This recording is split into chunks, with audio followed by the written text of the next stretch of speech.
அஸ்ஸலாமு அலைக்கும் வரஹமத்துல்லாஹி பரகாத்துஹு.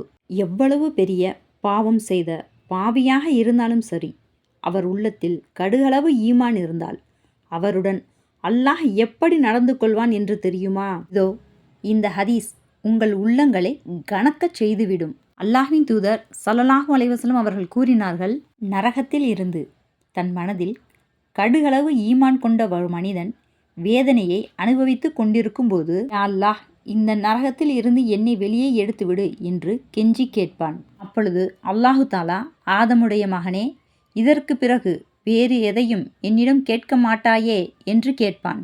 அதற்கு அந்த மனிதன், யா அல்லாஹ், உனது கண்ணியத்தின் மீது சத்தியமாக இதற்கு பிறகு நான் வேறு எதையுமே கேட்க மாட்டேன் என்று பதில் கூறுவான். அப்பொழுது அல்லாஹ் அந்த மனிதனை நரகத்தில் இருந்து வெளியேற்றி விடுவான். நரகிலிருந்து வெளியேறியவுடன் அந்த மனிதன் தூரத்தில் ஒரு மரத்தை பார்ப்பான். சிறிது நேரம் அந்த மனிதன் அமைதியாக இருந்துவிட்டு, யா அல்லாஹ், அதோ அங்கே தெரிகிறதே, அந்த மரத்தின் கீழாக என்னை அமர்த்துவாயாக என்று கேட்பான். அப்பொழுது அல்லாஹ், ஆதமுடைய மகனே, இதற்கு பிறகு வேறு எதையும் என்னிடம் கேட்க மாட்டாயே என்று கேட்பான். அப்பொழுதும் அந்த மனிதன், உனது கண்ணியத்தின் மீது சத்தியமாக யா அல்லாஹ், இதற்கு பிறகு வேறு எதையுமே நான் கேட்க மாட்டேன் என்று சத்தியம் அளிப்பான். பிறகு அல்லாஹு தாலா அந்த மனிதனை அந்த மரத்திற்கு கீழாக அமர வைப்பான். அந்த மனிதன் இன்னும் சற்று தூரத்தில் ஒரு மரத்தை பார்ப்பான்.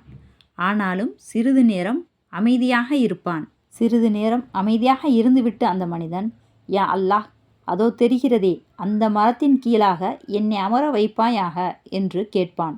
அப்பொழுது அல்லாஹு தாலா, ஆதமுடைய மகனே, நீ இதற்கு முன்னரே எனக்கு வாக்குறுதி அளித்துள்ளாய், அதை நீ மறந்து விட்டாயா? அதற்கு அந்த மனிதர், யா அல்லாஹ், உன்மீது சத்தியமாக இதை தவிர வேறு எதையும் நான் உன்னிடம் கேட்க மாட்டேன் என்று வாக்களிப்பான்.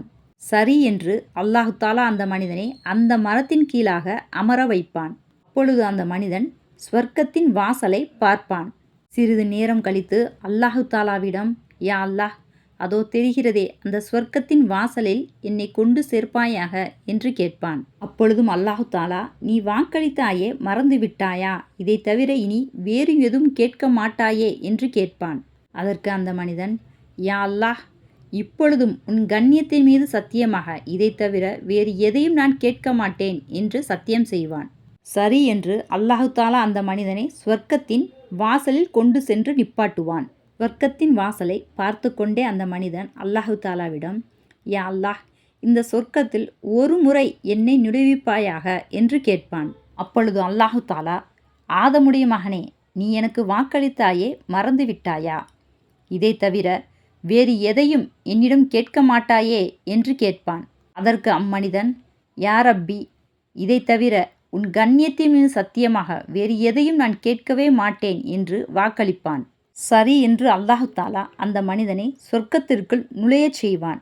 சொர்க்கத்திற்குள் நுழைந்த அந்த மனிதனால் அங்கிருந்து வெளியேற அவனுக்கு மனமே வராது.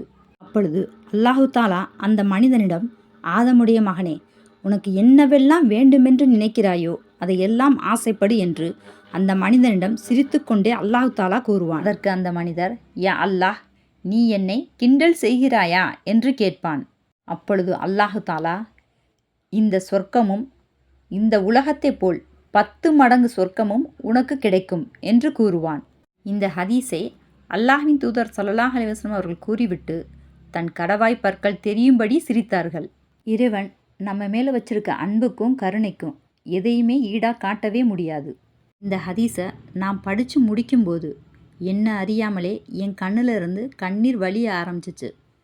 என்னை படைச்ச ரப்போட கருணையை நினச்சி. உங்களுக்கு என்ன தோணுச்சுன்னு சொல்லுங்கள்.